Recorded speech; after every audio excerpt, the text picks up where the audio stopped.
ॐ नमो भगवते वासुदेवाय। तृतीयस्कन्धः अध 300तमोऽध्यायः। कपिल उवाच तस्यैतस्य जनो नूनं नायं वेदोरुविक्रमं काल्यमानोऽपि बलिनो वायोरिव खनावलिः यं यमर्थम् उपादत्ते दुःखेन सुखहेतवे तं तं दुनोति भगवान् पुमान् शोचति यल्कृते यदध्रुवस्य देहस्य सानुबन्धस्य दुर्मतिः ध्रुवाणी मन्यते मोहात् गृहक्षेत्रवसूनि च जन्तुर्वैभव एतस्मिन् यां यां योनिमनुव्रजेत् तस्यां तस्यां स लभते निर्वृतिं न विरज्यते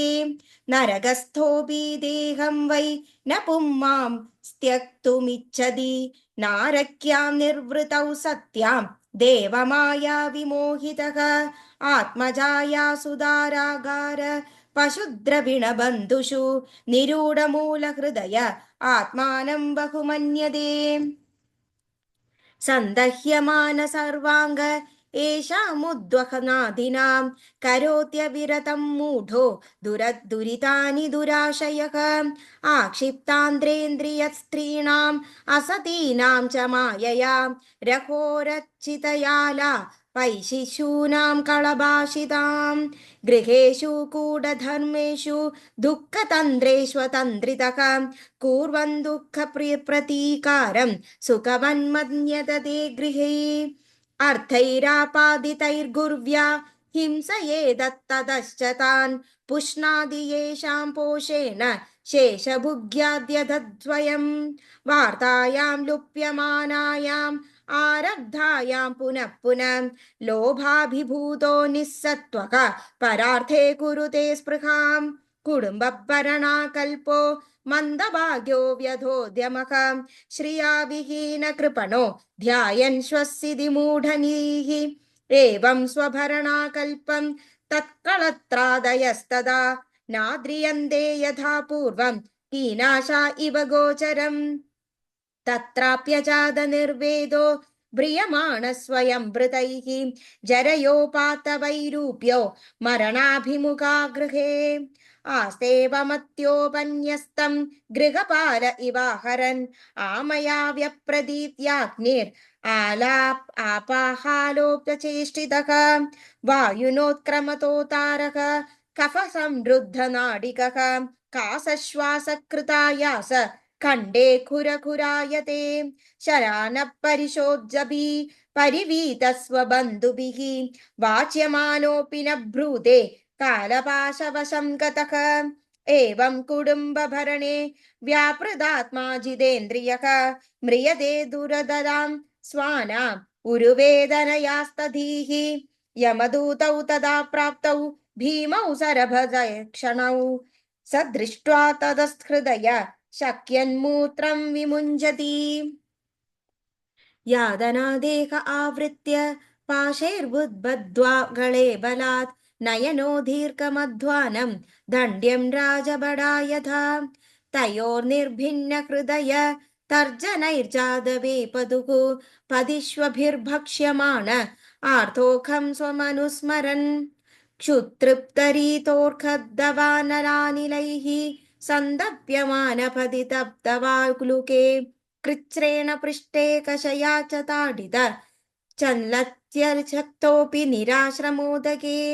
तत्र तत्र पदन् श्रान्तो मूर्छितः पुनरुद्धितः पदा पापीयसा नीत तमसा यमदासादनम् योजनानां सहस्राणि नवतिं नवचाध्वनः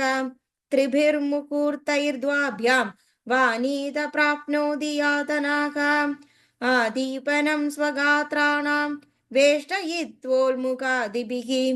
आत्ममासादनं क्वापि स्वकृत्तं परतोऽपि वा जीवतश्चान्द्राभ्युद्धारः स्वगृध्रैर्यमसादने सर्पवृश्चिकदंशाध्यैर्दशभिश्चात्मवैशसं कृन्दनं चावयवशो गजाभिद्योभिधावनं पातनं गिरिशृङ्गेभ्यो रोदनं चाभुगर्तयोः यास्तामिस्रां दतामिस्रा रौरवाद्याश्च यातनाः भुङ्क्ते नरो वा नारी वामिधः सङ्गेन निर्मिदाः अत्रैव नरकः स्वर्ग इति मादः प्रचक्षते या यातना वै नारद किस्त्याः इहाप्युलपलक्षिताः एवं कुटुम्बं बिभ्राण उदरं वर एवः विजृम्भ्येहोभयं प्रेत्य भुङ्क्ते तत्फलमीदृशम् एकः प्रपद्यते द्वान्दं हित्वेदं स्वकळेबरं कुशलेतरपाधेयो भूतद्रोहेण यद्भृतम् दैवेनासादिदं तस्य शमनं निरये पुमान् भुङ्क्ते कुटुम्बपोषस्य हृदवित्त इवातुरः केवलेन ह्यधर्मेण कुडुम्बरणनोत्सुकः यादिजीवोऽन्धतामिस्रं चरमं तामसपदम् अधस्तानरगोलोकस्य यावतीर्यातनादयः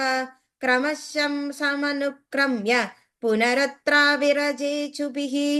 इति श्रीमद्भागवते महापुराणे पारमहंस्यां संहितायां तृतीयस्कन्धे कापिलेयोपाख्याने कर्मविपाको नाम त्रिंशत्तमोऽध्यायः। सर्वत्र गोविन्दनाम संकीर्तनं गोविन्द गोविन्द। नारायण अखिल गुरो भगवन् नमस्ते।